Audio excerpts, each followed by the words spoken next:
All right, let's see when it actually starts this time. It's been on for 7 seconds.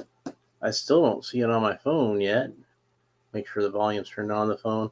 And there it is. All right, we're good to go. So here we are again with another The Teenage Mutant Ninja Turtles unboxing. Don't forget that definite article. Collect all 4 to recreate the iconic sketch. We've already opened up Michelangelo. We've already opened up Donatello. So, of course, the next one I've got to open up is the leader himself, Leonardo. So here we go. He's got his 2 katana swords. Sean Franklin is here, and he says hi. Hi, Sean Franklin. Hope you're doing well today. And there's a photograph of Leonardo with his 2 katana blades and his base. He has a unique base, which the sewer manhole cover on it. Yeah, this guy again. It's always me. I'm never far away. So there's the bottom of the box. There's the top of the box. You can see it has the actual original sketch over here in this corner. There, sorry, I'm mirrored. And then over here, Peter Laird's version of the Ninja Turtle. I've gone over this before, but we might as well go over it again. Kevin Eastman drew this image of a Ninja Turtle to amuse Peter Laird. And Peter Laird was indeed amused and had to draw his own version of a Ninja Turtle, which was this one right here. And then they kind of used elements of both these guys when they put together the team of the 4 brothers, Leonardo, Donatello, Michelangelo, and Raphael. Sean Franklin asked how Thanksgiving was yesterday, and it was pretty good. You know, I went over to my mom's house. You know, we had some food. Got to see my sisters and my nephews and my brother-in-law, so everything was cool. So, and then I slept like a lot because I've been just so tired lately. Just so tired. It's all so exhausting. So anyway, let's go ahead and get this guy opened up. We've been over this box before, so we don't really need to talk a whole lot more about it. But go ahead and get him opened up. And then, of course, the next episode, I will be opening up Raphael.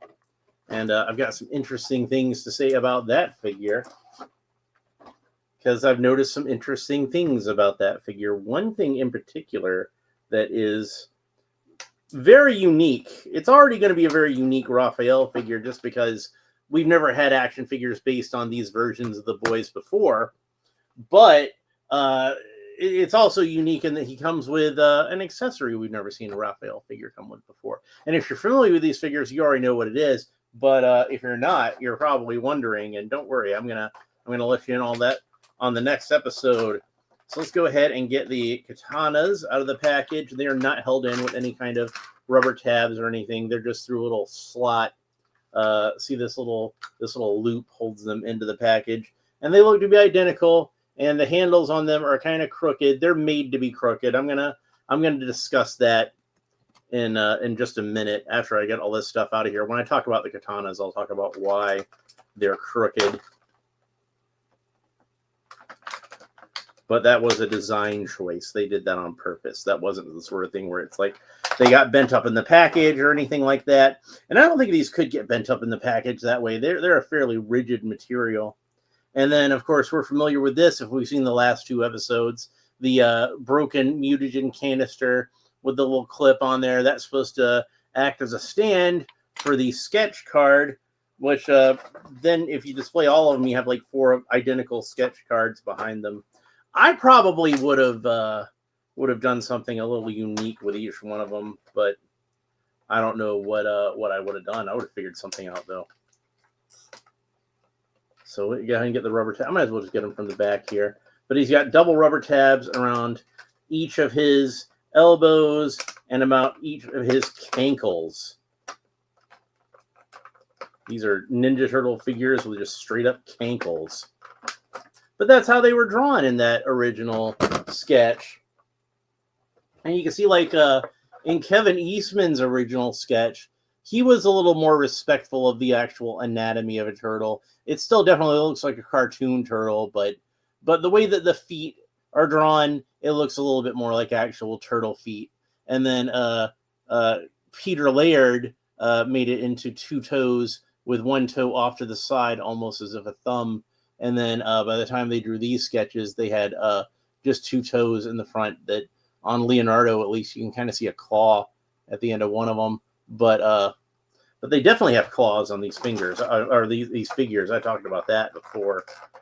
They're definitely sculpted as if they have little turtle claws on there. All right, so we got Leonardo out of the package, and of the 4 figures that we've opened, or the 3 figures that we opened, excuse me, there's 4 in total, but we've only opened 3.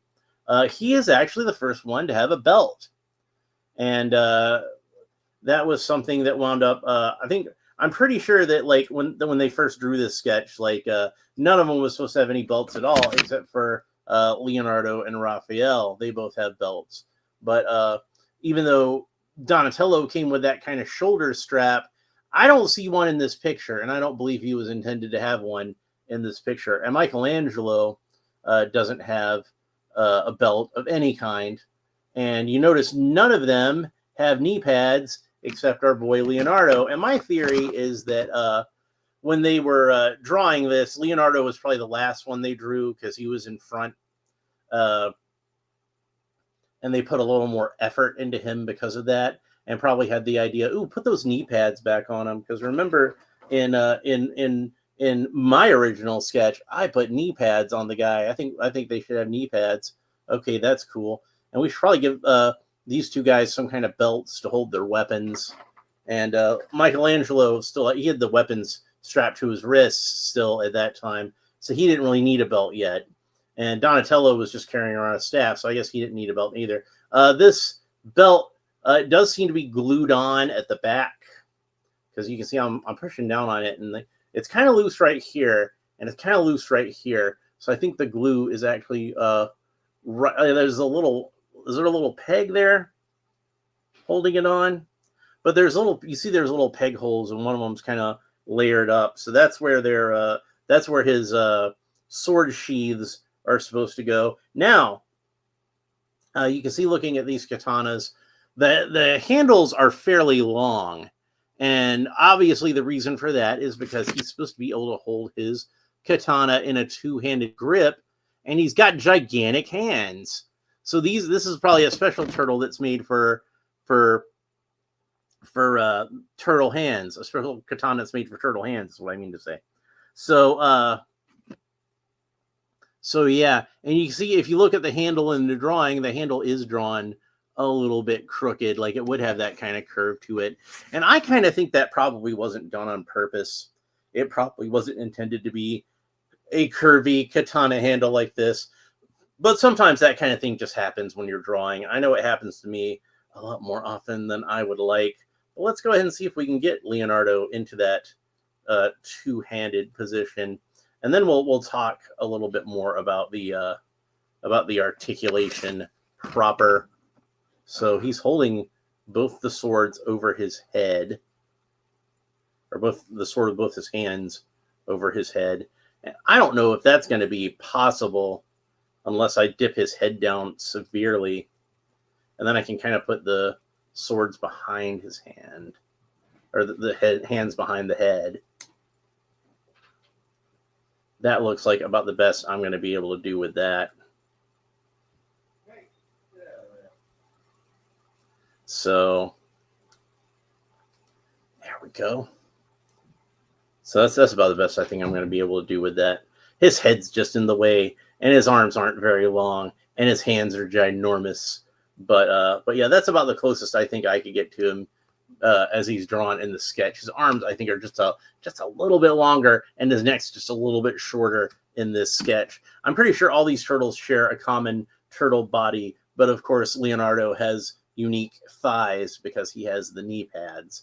So, and then he's got a unique belt. Nobody else has this belt. Raphael has a belt, but it's different. We'll get into that tomorrow, and all that kind of stuff. So there's 2 different sword sheaths on here, and if you arrange them according to the way that they're arranged on the action figure package, it's going to be kind of strange the way it's arranged on the sketch, because they have both the swords out to the sides, like out to each side, which could make sense. But as you're going to see, and I've seen this before when I've seen other people set this up, it's going to make the sword stick out way far to the side when he's got them on his belt. So what I'm going to do instead is when I have them on his back, I'm just going to have them both kind of straight up and down like that. And in fact, let me try, maybe if I put the shorter one on the longer peg and vice versa, that might look a little more natural. But the longer peg doesn't quite want to stay in this shorter peg hole. Maybe I just don't have it all the way through. Maybe I just have it through the belt and not through the shell. There we go. So I think I'm just going to have them both on his back kind of straight up and down like that, even though that's not the way they're supposed to go. Or I could kind of bend them at a slight angle so they're kind of X'd, kind of crossed over each other. But I think that's going to look a little more natural when they're in their stored state.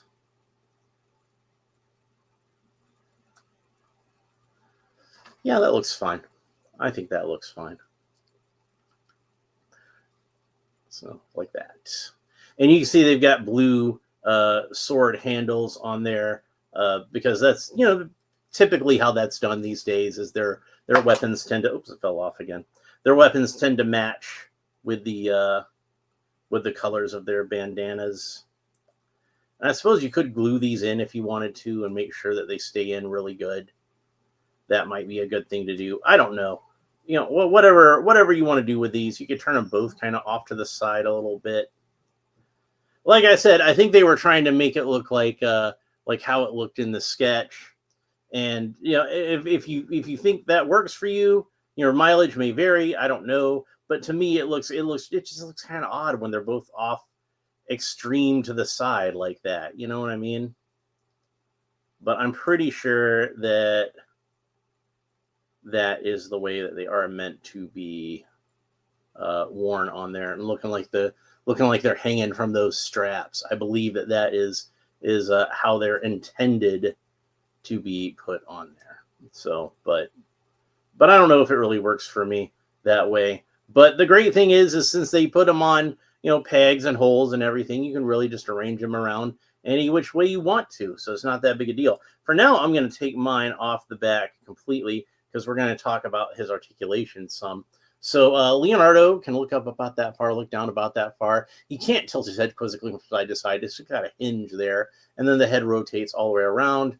The arms rotate all the way around the shoulders, but these giant turtle hands, like I discussed before, they're going to bump into his noggin. That's just going to happen. He's got skinny little arms and skinny little legs and giant turtle hands and giant turtle feet with cankles. Like the legs just taper off like vastly when we get down here. So he's got a single joint of articulation at the elbow, which bends about 90 degrees, and then that rotates all the way around at a slight bit of an angle, obviously, because of the elbow pad. And then the wrists rotate all the way around. And he can only kick up about that far. The turtle shell kind of gets in the way. It's that kind of hinged articulation that I don't really like at the hips. I wish they'd just given these just regular ball hips. I think that would have been a lot better. So that's about as much of a split as he can do. Bobby Wald says, I'm surprised they don't give the Teenage Mutant Ninja Turtles the Baby Yoda effect. Baby Mutant Ninja Turtles. Oh, just give it time. I'm sure Paramount's going to think of it eventually. So Nickelodeon, somebody, we're going to see some Baby Mutant Ninja Turtles, which would be adorable, by the way, having Splinter raising them as babies. So, and then he can bend about almost, but not quite 90 degrees at the knee. And then that rotates all the way around, and no articulation at the cankles whatsoever. It's just one solid cankle piece, except it's not solid because, as I've pointed out before, it actually does have, it's hollowed out at the bottom here. I guess they were trying to cheap out and save some plastic, but I do not like that effect. I feel like that makes it seem like a cheap knockoff figure if you look at him from underneath. But, yeah, Grant G is here. Yay, I've caught another one of your streams. You sure have. So, welcome. But he does have that little bit of a texture, like I was talking about, that the other turtles have. Not quite as extreme as the first remastered figures they did a while back that everybody complains about, but it's definitely like sort of almost sort of scaly turtle texture. I think it works. It's pretty subtle. So anyway, I did have a couple of figures over here to compare them to. Today, I actually remembered to bring with me one of my beloved NECA Mirage Ninja Turtle. It's the knockoff NECA. It's not genuine NECA. It's a bootleg. But we can see him next to the next iteration of Ninja Turtles. This is how they actually looked when they were first published. This is how they looked in issue number 1. And you can see there's a lot of similarities between them. They both got skinny arms, skinny legs, big hands, big feet. But this guy is a little more muscular. He's a little more built for action. And you can see he doesn't quite have cankles anymore. You do see some actual detail of some ankles there and some actual detail of some calf muscles, as opposed to he's just got a triangle sticking out of his knee right here. And they both still have the turtle tails, which are not very common on Ninja Turtle action figures. They mostly have done away with having the tails on the boys ever since the first wave of figures. Speaking of which, I do have the remastered Leonardo. I don't actually have a vintage Leonardo, unfortunately, but the remastered one I think looks close enough to the original that we can get an idea of how the boys evolved between that first sketch and when they were finally made into toys. And you can see what I'm talking about, where like they used the color scheme from the original Playmates toys. Leonardo has that olive drab skin color like the original Playmates figure, and of course the blue bandana and knee pads and elbow pads and all that kind of stuff. They stuck with those original Playmates colors, even though the comic was black and white. And then finally, this is also another knockoff. This is the bootleg of the movie star. Dang it, I knocked Dracula over again. Knocked a bunch of stuff over, but I'm more disappointed that I knocked over Count Dracula. I promise you, Count Dracula, I'm going to find a permanent place to put you eventually. I need to put up some more shelves here is the thing. So I'm going to go ahead and set him up again real quick. Don't mind me. Just give me a minute to get Dracula set up again. Okay, so yeah, this is a knockoff of the movie star Ninja Turtles figures. I got this quite a few years ago. They still sell knockoffs of the Ninja Turtles, the movie star figures, but I don't think that the knockoffs that they have now are as high quality as these. I think they did a good one. Grant G says, "Oh, that Dracula figure is creepy." Oh, you think so? Yeah. You must be double jointed, and you must be Hungarian. Yeah. So there we go. Bela is still the greatest Dracula as far as I'm concerned. But yeah, you can see like with the bootleg, they took some other liberties, and he's colored a little differently from how they are in the movies. Like they still had the colored knee pads and elbow pads, but it's definitely the movie version of Leonardo.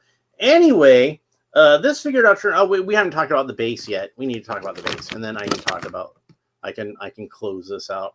But yeah, there's the base. She's got a manhole cover. Says sewer on it. It does have a peg hole, but if it's anything like the peg holes on the other figures, it's not actually. He fits on there kind of snugly. I was gonna say that the other figures, it seemed like their peg holes fit on there kind of loosely, but his actually seems fairly snug. So that's cool. Let me put these sheaths on his back. And honestly, I kind of feel like these are figures that aren't really made to be children's playthings so much as they're made to be like collector pieces for adult collectors.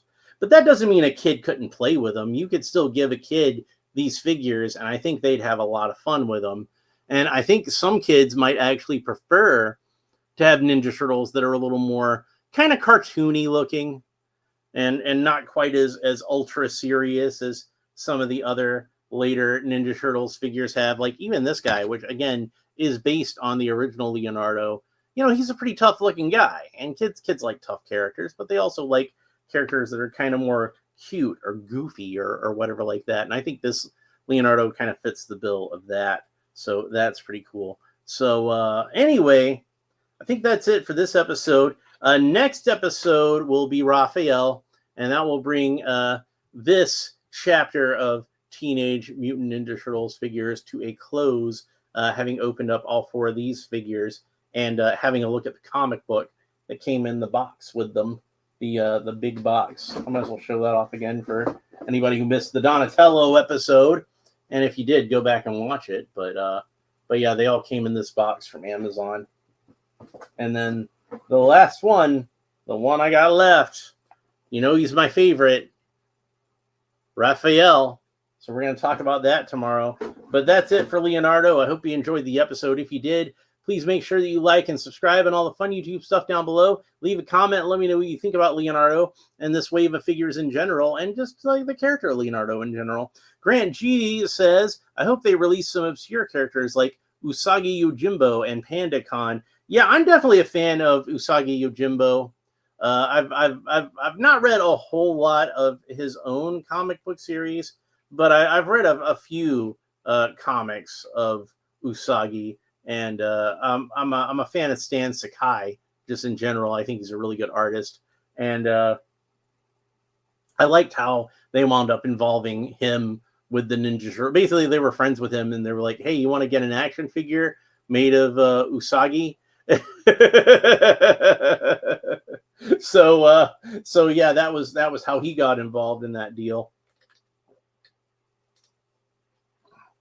And of course, Leonardo has met Usagi quite a few times in the comics, and you know, they've clashed in the comics quite a few times, and they're friends in the comics. You know, it's one of those things where it's like, you know, that they respect each other as warriors, and that was the thing.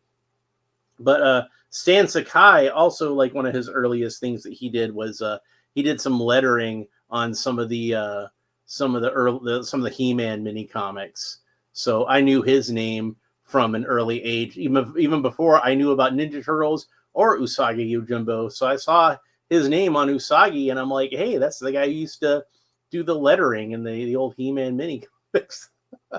Because of course I was the kind of kid who would notice something like that. But yeah, I've been looking around. Like there's some great Usagi figures out there, and NECA has done some that I think are more based on his appearance in the cartoon. But I personally would really like to have one that looks like the original Playmates figure with the samurai armor, because I thought that one was pretty badass. Like, I think they tried to kind of toughen him up a little bit for the toys, which, you know, he didn't really need to be toughened up, but he did look really cool. So I still really like that design. So I would like to have both of them. But the more comic accurate one and the more toy accurate one. But that's something that tends to happen. Like they put Lex Luthor in a suit of armor in the comics because they wanted to do that in the Superpowers toy line. So DC designed them a suit of armor and put it in the comics. But yeah, that's it for Leonardo. I hope you enjoyed this episode. Next episode, I'll be back with Raphael. Thanks for watching. We will talk to you next time. Bye.